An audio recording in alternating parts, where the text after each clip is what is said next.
పితా పుత్ర పవిత్రాత్మ నామమున ఆమేన్. క్రీస్తునాథుని యందు ప్రేమైనటువంటి క్రైస్తవ సహోదరి సహోదరులారా, 9వ తేదీ 2వ నెల 2025 సంవత్సరం సామాన్య 5వ ఆదివారాన్ని మనకు తిరుసభ జరుపుకుంటుంది. ఈ రోజున మన యొక్క అంశం ఏమిటంటే, యేసుక్రీస్తు వారు శిష్యులను పిలిచినట్లుగా మనము ఈరోజు పట్టణంలో సువిశేషంలో మనం ధ్యానం చేస్తున్నాం. మొట్టమొదటి పట్టణంలో కూడా యెషయాను పిలిచినట్లుగా, రెండో పట్టణంలో సౌలు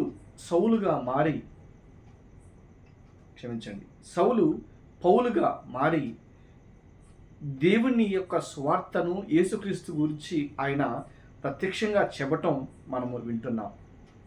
ఇక మూడవ పట్టణంలో లూకా శుభవార్తలో సీమోను అదేవిధంగా జబదయి కుమారులు ఇద్దరిని కూడా ఈరోజు పిలిచినటువంటి సందర్భాన్ని మనం గమనిస్తున్నాం. కాబట్టి ఈనాడు ఈ యొక్క పట్టణాల గురించి దేవుని యొక్క వాక్య భాగాన్ని అదేవిధంగా కథను పాటలను మనము ధ్యానం చేద్దాం.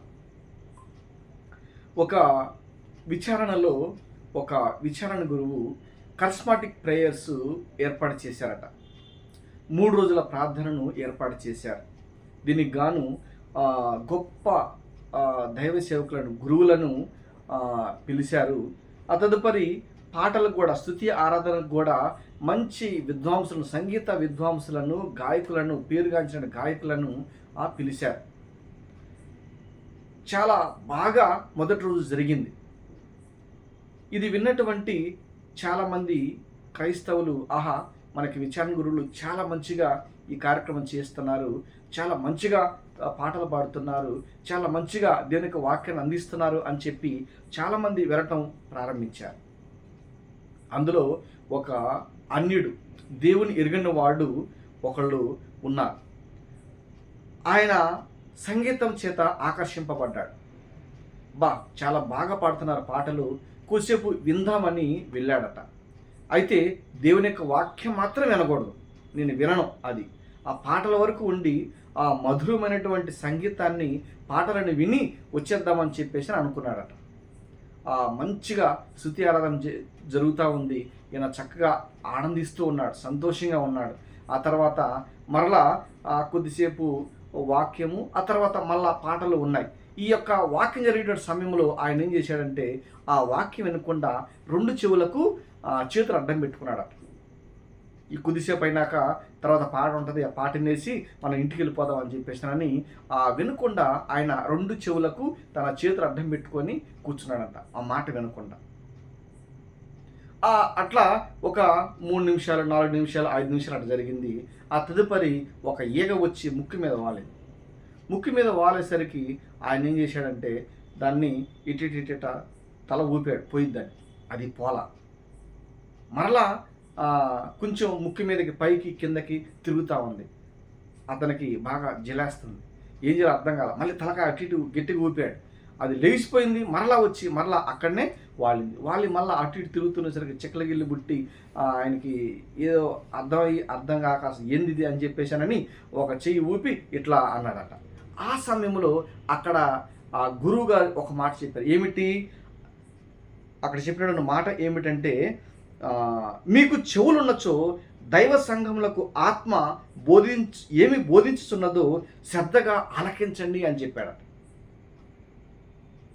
మీకు చెవులు ఉంటే కనుక ఆత్మ ఆ సంఘానికి ఏమి బోధిస్తుందో మీరు ఆలకించమనలే ఆయనకు ఒక్కసారిగా మైండ్ బ్లాక్ అయినట్లు అయిపోయింది. ఏంది చెవులు ఉండటం ఏంటి, ఏం చెబుతుంది ఏందని చెప్పేసానని కొద్దిగా చెవు వేశాడు. చెవి వేసిన తర్వాత ఆ వాక్యానికి అతను ఆకర్షితుడయ్యి వాక్యం మొత్తం విన్న తర్వాత ఆయన నిజమైనటువంటి దేవుడు క్రీస్తే, నిజమైనటువంటి ఆ దేవుడు యేసు క్రీస్తే అని ఆయన విశ్వసించి దేవుని యొక్క పరిచర్యలో ఆయన కొనసాగాడట. ప్రియమైనటువంటి దేవుని బిడ్డలారా, ఈ యొక్క మాట దర్శన గ్రంథంలో 2వ అధ్యాయం 7వ వచనం నుంచి 7వ వచనంలో, మీకు చెవులున్నచో దైవ సంఘములకు ఆత్మ ఏమి బోధించుతున్నదో శ్రద్ధగా ఆలకించండి 2వ అధ్యాయం నుండి 13వ అధ్యాయం వరకు 8 సార్లు ఈ మాట రాయబడింది. ఈ మాట ద్వారా ఆయన పట్టబడి దేవుని యొక్క సువార్తను విశ్వసించి దేవుని యొక్క సేవలో ఆయన కొనసాగుతున్నాడు. ప్రియమైనటువంటి దేవుని బిడ్డలారా, దేవుని యొక్క పిలుపు ఎలా వస్తుందో, ఏ విధంగా వస్తుందో మనకి ఎవరికి కూడా తెలియదు. దేవుడు అదేవిధంగా ఎవరిని ఎన్నుకుంటాడో, ఎలాంటి వారిని ఎన్నుకుంటాడో కూడా తెలియదు. ఉదాహరణకు చూసినట్లయితే చాలామంది అనుకుంటారు, నేను మంచిగా పాడగలను, మంచిగా దేవునికి వాక్యాన్ని బోధించగలను, నాకు మంచి టాలెంట్స్ ఉన్నాయి, నేను గనక ఒక గురువునైతే, నేను గనక ఒక దైవ సేవకుడినైతే, నాకు గనక కొంతమంది సంఘస్థులు గనక ఉంటే నేను యమ చేయగలను, సువార్త యమ చక్కగా పాడగలను, చక్కగా వాక్యాన్ని చెప్పగలను అని చెప్పేసి అనుకునేటువంటి వాళ్ళు చాలామంది ఉన్నారు. కానీ దేవునికి కావాల్సినది ఈ టాలెంట్స్ కాదు, దేవునికి కావాల్సినటువంటి ఈ యొక్క గొప్పతనాలు కాదు. ఆయనకు కావాల్సింది ఏంటంటే, మనము చూస్తాము, మార్కు శుభవార్తలో మనం వింటాము. ఆయన ఏం చెబుతున్నాడంటే, మార్కు శుభవార్త 3వ అధ్యాయం 14వ వచనంలో, తనతో ఉండుటకు సువార్తను ప్రకటకు పంపుట కొరకు ఆయన 12 మంది శిష్యులను ఎన్నుకొనెను అక్కడ అని రాయబడి ఉంది. ఎందుకంటే మనము ఆయనతో ఉండాలి, సువార్త పని చేయాలి. అప్పుడు మాత్రమే దేవునికి నువ్వంటే ఇష్టమవుతుంది, నువ్వంటే ఎన్నికవుతుంది. అలాంటి వాళ్ళు కావాలని దేవుని యొక్క ఆశ. మనం ఉదాహరణ చూసినట్టయితే పునీత జాన్ మరియా వియాన్ని గారి గురించి మనం చాలాసార్లు విని ఉన్నాం. ఆయన గురువుకి పనికి రాడు అనేటువంటి మాట ఆయన గురించి మనం విన్నాం, చాలా ఆ నోట్ల విన్నాం. ఈయన గురువుకి పనికిరాడు, ఇతను వేస్ట్ అని చెప్పేశారని, ఏదో విధంగా గురువు అయిన తర్వాత ఏదో ఒక చిన్న పల్లెటూరు అతనికి ఒక గ్రామం ఇచ్చారు.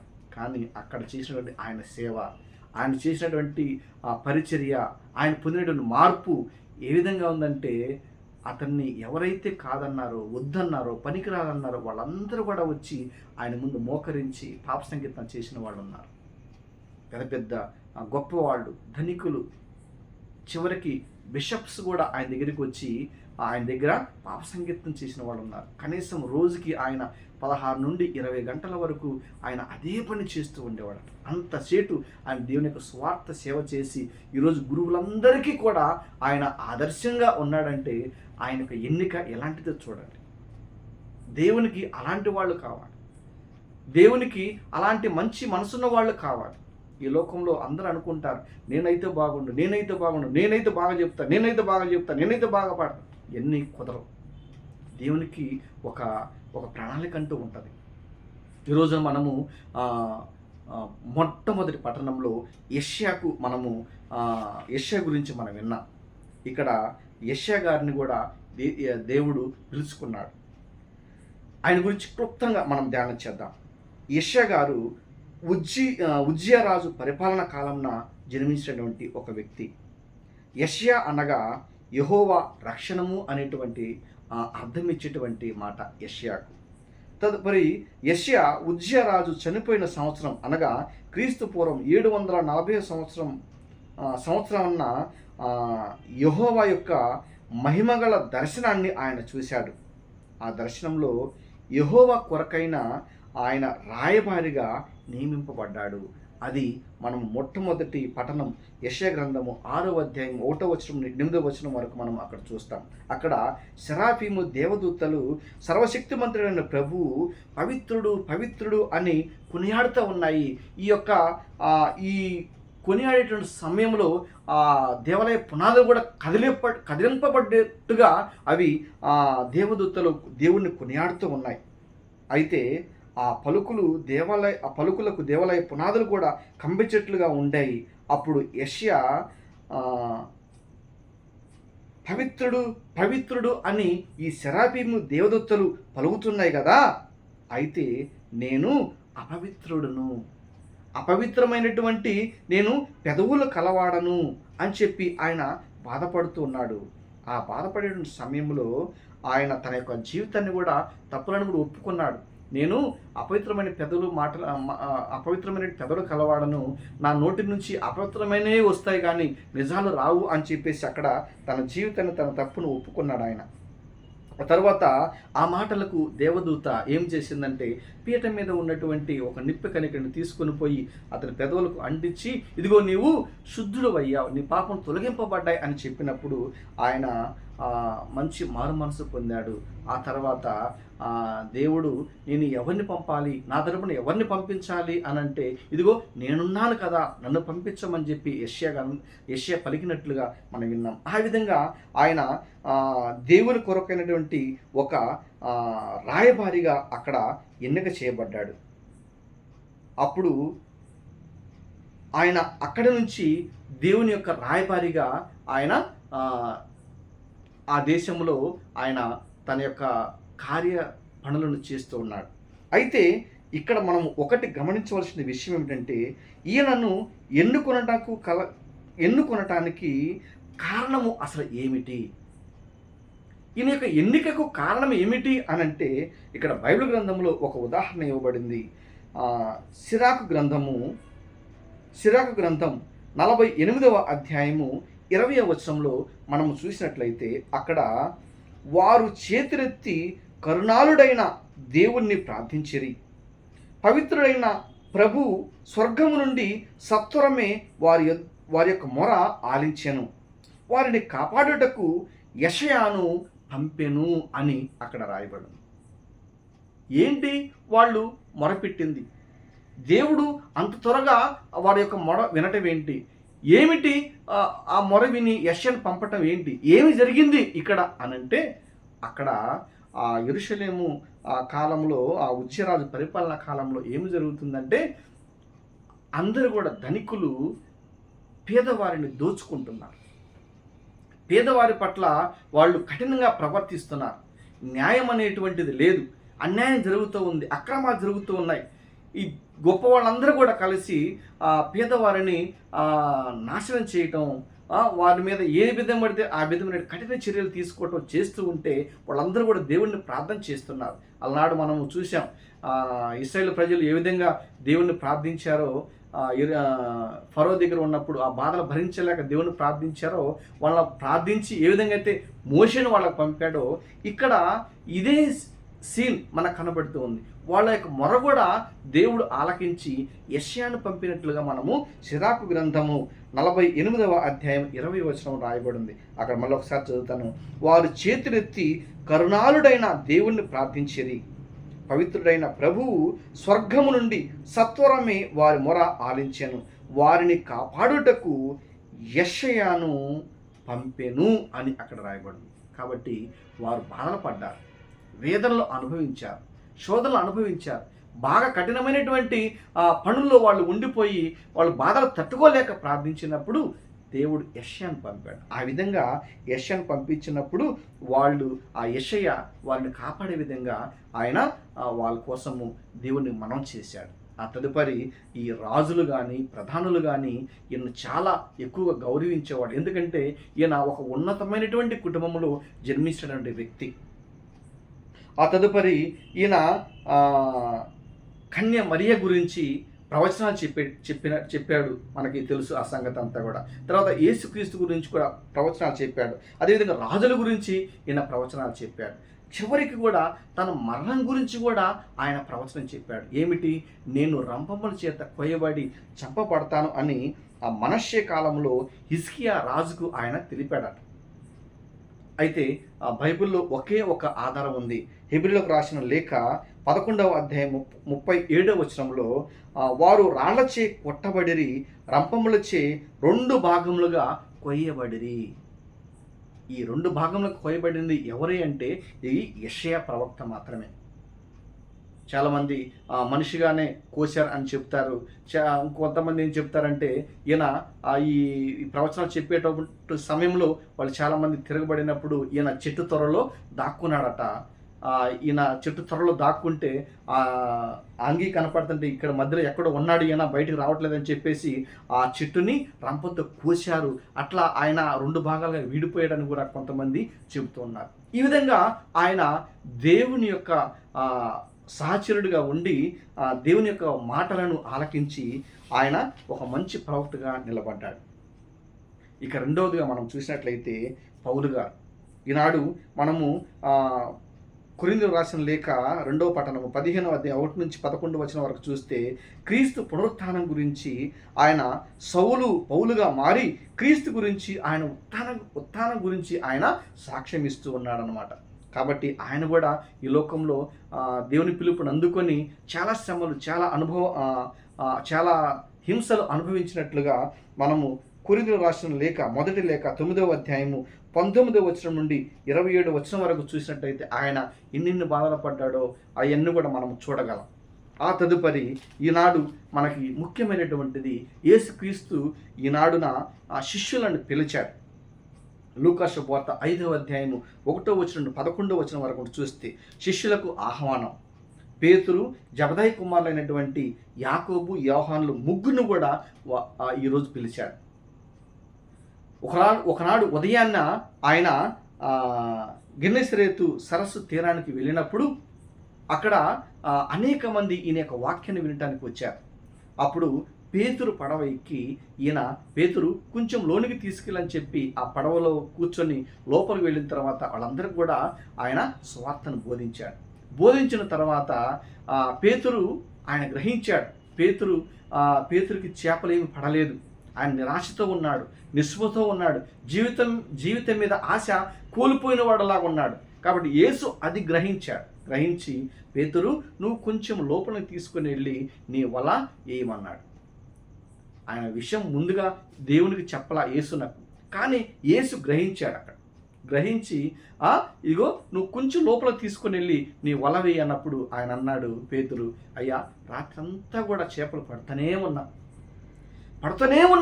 కానీ ఒక్కడు కూడా మాకు పడలేదు. అయితే నీ మాట చొప్పున నువ్వు చెప్పావు కాబట్టి నీ మాట చొప్పున ఈరోజు ఇప్పుడు వల వేస్తామని చెప్పేసి వల వేశారు. వల వేస్తే ఏం జరిగింది తెలుసా? వల పిలుగునన్ని చేపలు పట్టాయంట. వల చినిగిపోద్దేమో ఇక వల అన్నట్లుగా అన్ని చేపలు పడ్డాయి. ఒడ్డున ఉన్నటువంటి వారిని యోహాను, యాకోబులను పిలిచి రండి అని చెప్పేసి పిలిచి వాళ్ళ యొక్క సహాయంతో ఆ చేపలని ఆ పడవలో వేసుకున్నారు. పడవ కూడా మునిగిపోద్దేమో అన్నట్లుగా చేపలు పడ్డాయట. అంత దేవుడు అక్కడ గొప్ప కార్యం చేశాడు.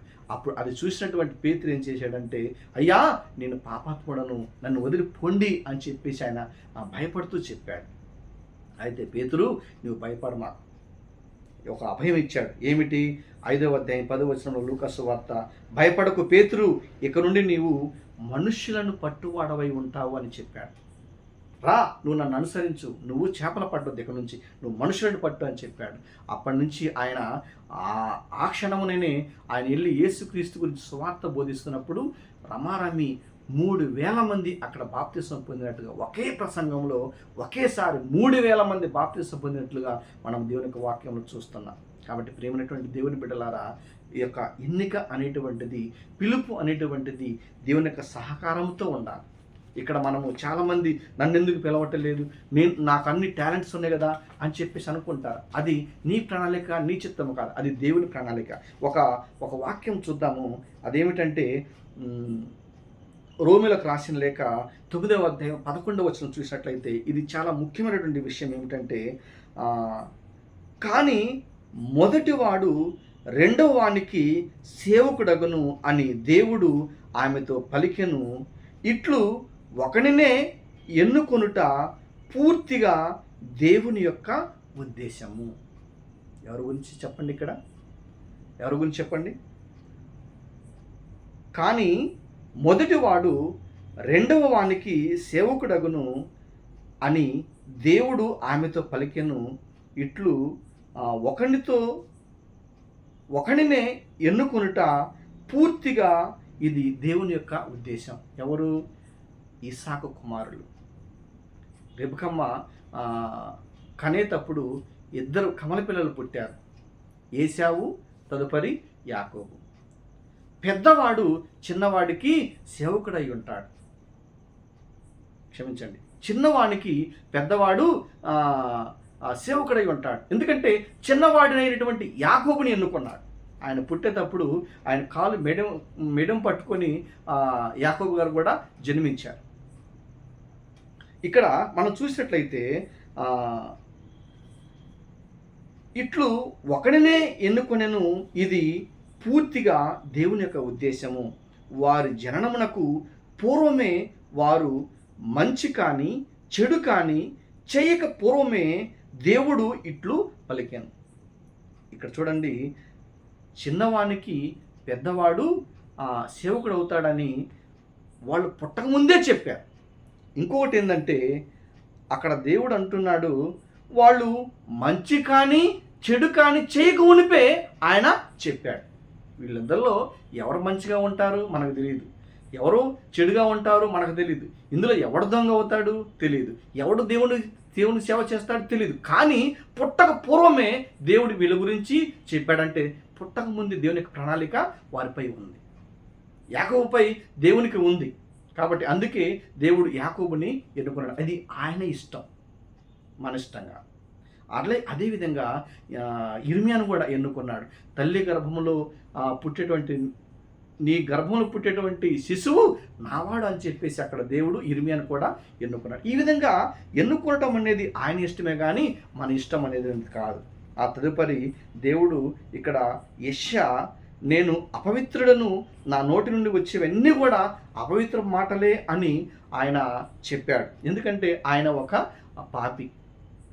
పౌలు గారు కూడా ఇక నేను దేవుని సంఘమును హింసించిన వాడును అని ఒప్పుకున్నాడు. అతను కూడా తప్పిదాలు చేసినటువంటి వ్యక్తే. పేతురు కూడా నేను పాపాత్ముడను అని చెప్పి అక్కడే ఒప్పుకున్నాడు. కాబట్టి వీళ్ళు ముగ్గురు కూడా ఈరోజు మనం ధ్యానం చేసే వాళ్ళు, వీళ్ళు ముగ్గురు కూడా పాపులే. దేవునికి తెలియకుండా వ్యతిరేకంగా జీవించిన వాళ్ళే అనుకోవచ్చు. కాబట్టి దేవుడు వాళ్ళని ఎన్నుకున్నాడు. ఎందుకంటే వాళ్ళు దీనికి సమర్థులు, ఇది చేయగలరు అని చెప్పేసి దేవునికి వీళ్ళ మీద ఇష్టం ఉండి ఉండవచ్చు. అందుకే వీళ్ళని ఎన్నుకున్నాడు. కాబట్టి మనము 1 కొరింథీ 9వ అధ్యాయం 24వ వచనం 25వ వచనం చూస్తే, పందెమున అందరూ పరిగెత్తుదురు కానీ ఒక్కడు మాత్రమే బహుమతిని గెలుచుకొనును. పోటీలో పాల్గొను క్రీడాకారుడు కఠిన శిక్షకు లోపరుచుకొనును. అశాశ్వతమైన కిరీటమునకు వారు అట్లు చేస్తారు అని చెప్పారు. ఒకడు బహుమతి పొందాలంటే పోటీలో పాల్గొనాలి. పోటీలో పాల్గొనితే అందరూ ఒక 20 మంది పాల్గొంటే, లేకపోతే ఒక 100 మంది పాల్గొనినా అందులో గెలిచేది ఒక్కడు మాత్రమే. ఆ ఒక్కడికి బహుమతి ఇస్తారు. అయితే అది శాశ్వతం అంటారా అంటే అది శాశ్వతంగా ఉండేటువంటిది కాదు, అది అశాశ్వతమైనటువంటిది. వెండిదో లేదా బంగారందో లేకపోతే ఇత్తడిదో ఏది ఇచ్చినా కానీ అది అశాశ్వతమైనది, శాశ్వతంగా ఉండదు. అయితే ఇక్కడ పౌలు గారు ఒక మాట చెప్తున్నారు. ఏమిటి? ఫిలిప్పీయులకు రాసిన లేఖ 3వ అధ్యాయం 14వ వచనంలో, బహుమానము గెలుచుకొనుటకు నేను దేము వైపు సూటిగా పరిగెత్తుతును, పరలోక జీవితమునకై క్రీస్తు యేసు ద్వారా వచ్చు దేవుని పిలిపే ఆ బహుమానము. ఇక్కడ చూడండి, పౌలు గారు ఏమంటున్నాడు? బహుమానమును గెలుచుకున్నటకు నేను దేయము వైపునకే సూటిగా పరిగెత్తుదును, పరలోక జీవితమునకై క్రీస్తు యేసు ద్వారా వచ్చు దేవుని పిలిపే ఆ బహుమానం. ఈయనకు కావాల్సింది ఏమిటంటే బంగారు పథకాలు, వెండి పథకాలు లేదా ఇంకోటి కాదు. ఆయనకు కావాల్సింది దేవుని పిలుపునే ఆయన ఒక బహుమానంగా ఎన్నుకున్నాడు. పౌలు, నువ్వు నన్ను అనుసరించు, నా సువార్త సేవ చెయ్యి, నా పనివాడిగా ఉండు అనేటువంటి ఒక పిలుపు కావాలని చెప్పి ఆయన ఆశపడ్డాడు. అదే నాకు కావాలి, అదే నా బహుమతి అని ఆయన చెప్పాడు. కాబట్టి ఈనాడు చాలామంది కూడా దేనికోసమో ఆశపడుతూ ఆలోచిస్తూ తిరుగుతూ ఉంటారు. కానీ దేవుని పిలుపు కోసం ఎంతమంది వేచి చూస్తున్నారో మనము గమనించాలి. ఈయన పౌలు గారు దేవుని పిలిపే నాకు ఒక బహుమానం, నాకు ఒక బహుమతి అనుకొని ఆయన ఆ రకంగా జీవించాడు. దేవుని కోసం ముందు దేవుని యొక్క వ్యతిరేకగా జీవించాడు. దేవుని యొక్క బిడలను హింసించడం, చంపటం, ఆ విధంగా చేసినటువంటి వ్యక్తి ఈ రోజున దేవుని యొక్క పిలుపుని అందుకొని నేను అదే బహుమతిగా ఆయన యొక్క దేవుని యొక్క సువార్తను ప్రకటించాడు. యెషయా గ్రంథము 42వ అధ్యాయము 6వ వచనంలో ఇక్కడ యెషయా గురించి అంటున్నాడు, ప్రభుడునైనటువంటి నేను నిన్ను పిలిచి తిని, నీకు బలమునొసగి తిని, రూపమునిచ్చి తిని, నీ నీవు న్యాయము నెలకొల్పవలెను. నేను నిన్ను ప్రజలకు నిబంధనగాను జాతులకు జ్యోతిగాను నియమించితిని అని దేవుడు యెషయా గురించి చెబుతున్నాడు. నేను నిన్ను ప్రభుడనైన నేను నిన్ను పిలిచాను, నీకు బలమునొసిగాను, రూపమునిచ్చాను, నీవు న్యాయము నెలకొల్పు. కాబట్టి నేను నిన్ను ప్రజలకు నిబంధనగా జాతులకు జ్యోతిగా నేను నియమించానని చెప్పి దేవుడు యెషయా గురించి చెప్పాడు. ఆ విధంగా నీ గురించి నా గురించి భగవంతుడు చెప్పాలి. నీ యొక్క ఎన్నిక గురించి, నా యొక్క ఎన్నిక గురించి, నీ యొక్క మంచితనం గురించి, నా యొక్క మంచితనం గురించి దేవుడు చెప్పాలి. నేను మంచివాడిని, నేను బలవంతుడిని, నాకు అన్నీ ఉన్నాయి, నేను చెప్పగలను, పాడగలను అనుకుంటే అది సరిపోదు. ఇంకా చూస్తే యెషయా గ్రంథం 43వ అధ్యాయం 1వ వచనంలో, నేను నిన్ను పేరెత్తి పిలిచితిని, నేను నిన్ను పేరెత్తి పిలిచితిని, నీవు నావాడవు, నీవు నావాడవు. యెషయా నీవు నావాడు అని యెషయాని పిలిచాడు. ఆ విధంగా మనము ఆయనకు పిలుపుకు లోబడే వాడముగా మనము జీవించాలి. ఇంకా మంచి మాట ఒకటి ఉంది. యెషయా గ్రంథం 48వ అధ్యాయము 15వ వచనంలో, పిలిచినది నేనే, పలికినది నేనే, అతనిని పంపినది నేనే, అతనికి విజయమును ఒసగినది కూడా నేనే అంటున్నాడు ప్రభు అనేటువంటి దేవుడు. యెషయా గ్రంథం 48వ అధ్యాయం 15వ వచనంలో, పలికినది నేనే, పిలిచినది నేనే, ఆ పనికి పంపినది కూడా నేనే, అతనికి విజయం ఇచ్చింది కూడా నేనే, అన్నీ నేనే, అతనికి తోడై ఉన్నా నేను అంటున్నాడు భగవంతుడు. పిలిచాను, మలిచాను, నా పనికి నేను అతన్ని వాడుకున్నాను, విజయాన్ని ఇచ్చాను అంటున్నాడు భగవంతుడు. కాబట్టి అట్లా మనకి జీవితము, మనకి దేవుడు సాక్షిగా ఉండాలి, మనం దేవునికి సాక్షులుగా ఉండాలి, దేవుడు కూడా మనకి సాక్షిగా ఉన్నప్పుడు మన యొక్క జీవితము బాగుపడుతుంది. కాబట్టి వీళ్ళందరూ దేవుని కోసమే అనుసరించారు, దేవుని కోసమే జీవించారు. ఆ విధంగా జీవించి పౌలు గారు కూడా ఆయన తన జీవితంలో నీలో చక్రవర్తి చేత తల నరకబడి ఆయన చనిపోయాడు. ఆ తదుపరి పేతురు గారు కూడా తలకిందులుగా సిలువ వేయబడి చనిపోయాడు. యాకోబు గారు తల నరకబడి చనిపోయాడు. యోహాను గారు అయితే సలసలసల కాల్చిన నూనెలో వేశారు ఆయన్ని, కానీ ఆయన చనిపోలా. దేవుడు అద్భుతం చేశాడు, చనిపోయేసరికి ఈయన చనిపోయేటట్టు లేడని చెప్పేసి ఆయన్ని పద్మాస దీవులకు పంపించారు. ఒంటరిగా కొన్ని సంవత్సరాల పనిష్మెంట్ లాగా, శిక్షలాగా వేశారు. అక్కడ దేవుని చేత పోషింపబడి చానాళ్ళు జీవించాడు. ఆ యొక్క శిక్ష అయిపోయిన తర్వాత ఆయన డొమినియన్ చక్రవర్తి ద్వారా టర్కీ దేశానికి ఆయన బిషప్గా వెళ్ళారు. బిషప్గా కొన్నాళ్ళు సేవ చేసి 101వ సంవత్సరంలో ఆయన మంచి మరణాన్ని పొందారు. శిష్యులందరిలో కూడా మంచి మరణం పొందింది ఎవరంటే ఈ యోహాను గారు మాత్రమే. ఆయన తన యొక్క జీవితం అంతా కూడా దేవుని కోసము త్యాగం చేసి చనిపోయిన వ్యక్తి. కాబట్టి ఈ విధంగా దేవుని యొక్క సేవ చేసి వాళ్ళు దేవుని కోసం జీవించి అర్పించి చనిపోయారు. కాబట్టి ఇలాంటి వాళ్ళు దేవునికి ఇష్టం.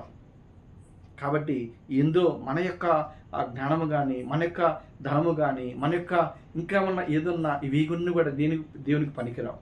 కాబట్టి మనం గమనించినట్టయితే ఈ పిలుపు అనేటువంటిది చాలామందికి దేవుడిచ్చారు. ఈరోజు మనకు కనపడేటువంటి దైవ సేవకులు, గురువులు, కన్యాస్త్రీలు, బిషప్పులు, కార్డినల్స్, పోపు గారు, వీళ్ళందరూ కూడా దేవుని చేత పిలువబడ్డారు. దేవుని కోసము వాళ్ళు త్యాగం చేస్తున్నారు, దేవుని యొక్క పనులు చేస్తున్నారు, దేవుని యొక్క సేవలో వాళ్ళు నిమగ్నమై ఉంటున్నారు. కాబట్టి వారి కోసం మనం ప్రార్థన చేయాలి, వారికి మనము సహాయం చేయాలి. అదేవిధంగా ఇంకొకటి ఏమిటంటే దేవుడు నిన్ను నన్ను కూడా పిలుచుకున్నాడు. ఈ రోజున ఆదివారం దేవాలయానికి వస్తున్నామంటే దేవుని యొక్క పిలుపు చేతనే నీవు రాగలుగుతున్నావు. దేవుని యొక్క పిలుపు చేత నీవు దేవాలయంలోకి వస్తున్నావు. నేను రాను కదా, నేను వెళ్ళకూడదు కదా అని అనుకోవటం కాదు. దేవుడు ప్రేరేపిస్తున్నాడు, నా సన్నిధికి రా అని. ఆ విధంగా దేవుడు తనకు మంచి మనసున్న వాళ్ళందరినీ కూడా పిలుచుకొని తనకు రాజ్య సువార్త కోసమే వాళ్ళని ఏర్పాటు చేసుకుంటూ ఉంటారు. కాబట్టి ఆ యొక్క రాజ్య సువార్తలో నీవు నేను ఉన్నాం. కాబట్టి మనము మంచి పనులు చేసి క్రీస్తు కోసం జీవించేటువంటి ముఖ్యంగా జీవిస్తూ యేసు పిలుపునకు తగినటువంటి జీవితాన్ని జీవించే మంచి బిడ్డలుగా జీవించాలని ఈ యొక్క సమయంలో ఆ యొక్క ప్రభువుని ప్రార్థన చేద్దాం. పితా పుత్ర పవిత్రాత్మ నామమున ఆమేన్. దీనికి సంబంధించిన పాటలు ఉన్నాయి, కొన్ని మాత్రమే. కాబట్టి ఇందులో ఆ సువిశేషానికి తగినటువంటిది నడిపించు నానావా, మీ అందరికి తెలిసినటువంటిది, అది ప్రొటెస్టెంట్ సాంగు. రాత్రంతయు శ్రమ పడినా రాలేదు ప్రభు జయము, అది చివరికి పాడుకోవచ్చు ఆ పాట. తర్వాత రెండవ ఎన్నిక గురించి, నిన్ను అనుసరించన నా యేసువా, నీ సేవ చేయన నా దైవమా, ఆ పాట పాడుకోవచ్చు. ఆ తర్వాత దేవదేవుడు స్వయముగా నన్ను పిలచినట్లుంది, ఆది దేవుని స్వరం చెవులకు తాకినట్లుంది, అంధకారము కనుల నుండి జారినట్లుంది, ఈ పాట కూడా పాడుకోవచ్చు. తర్వాత హల్లెలూయా పాటకి హైలెస్సా హైలెస్సా హైలెస్సా హైలెస్సా, హల్లెలూయా హల్లెలు హల్లెలు హల్లెలూయా, ఓ యేసునాథా రమ్ము వేగమే మమ్ము బ్రోవగా ఈ ధరలో, వినిపించుమయా నీ పలుకులను, నడిపించుమయా నీ మార్గములో. చరణంలో, గలిలయ గట్టున పేతురు పడవెక్కి బోధించినావయ్య ప్రేమ వాక్యమును, ఈ పాట కూడా పాడుకోవచ్చు. ఇంకా మీకు తెలిసిన పాటలు కొన్ని ఉంటే జత చేసుకొని పాడుకోండి. ఆ తదుపరి ఈ యొక్క వాక్యం కూడా మీ యొక్క సంఘాల్లో ఉపయోగపడితే ఉపయోగించుకోండి. దీనికి సంబంధించి ఇంకా కొన్ని రెఫరెన్స్లు కూడా ఉండి ఉంటాయి. కాబట్టి కొంచెం చూసుకొని దేవుని యొక్క వాక్యాన్ని ప్రకటిస్తూ, దేవుని యొక్క వాక్యాన్ని పాటలుగా పాడుకుంటూ మీ యొక్క గ్రామాల్లో, మన యొక్క గ్రామాల్లో ఒక మంచిగా దేవుని యొక్క సువార్తను ప్రకటించాలని మనం చేస్తూ, ఈ యొక్క కార్యక్రమాన్ని ఇంకెవరైనా సబ్స్క్రైబ్ చేస్తున్నప్పుడు సబ్స్క్రైబ్ చేసుకొని దాన్ని ముందుకు నడిపించాలని మీ అందరికీ హృదయపూర్వకంగా తెలియజేస్తున్నాను. పితా పుత్ర పవిత్ర ఆత్మ నామమున ఆమేన్.